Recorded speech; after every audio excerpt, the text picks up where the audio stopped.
కర్ణాటకలో కాల్పులు కలకలం రేపుతున్నాయి.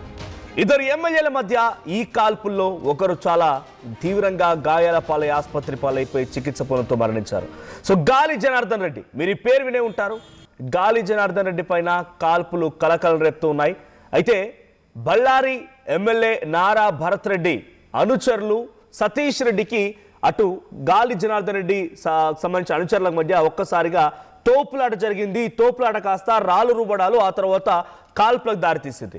సో అటు నారా భరత్ రెడ్డి, జనార్దన్ రెడ్డి వర్గీయుల మధ్య కాల్పులు జరగడంతో జనార్దన్ రెడ్డి పైన MLA Bharat Reddy right hand Satish Reddy కాల్పులు జరపడంతో గన్మెన్ ఒక్కసారిగా వాళ్ళ వర్గం అంటే జనార్దన్ రెడ్డి వర్గం కూడా రంగంలోకి దిగింది. ఒకరిపై ఒకరు రాళ్ళు రువ్వుకున్నారు. అయితే సతీష్ రెడ్డి అనేటువంటి వ్యక్తి డైరెక్ట్గా గన్మెన్ తుపాకీ లాక్కొని కాల్పులకు పాల్పడ్డాడంట. 8 రౌండ్ల కాల్పులకు పాల్పడ్డాడు. అయితే ఈ కాల్పుల నుంచి, ఆ బుల్లెట్ల నుంచి గాలి జనార్దన్ రెడ్డి తప్పించుకున్నాడు. ఇరు వర్గాల మధ్య కాల్పులు జరగడంతో ఒకరు మరణించారు. సతీష్ రెడ్డికి చాలా తీవ్రంగా గాయాలయ్యాయి. ఫ్లెక్సీ ఏర్పాటు విషయంలో ఇరు వర్గాల మధ్య ఈ గొడవ తారాస్థాయికి చేరింది.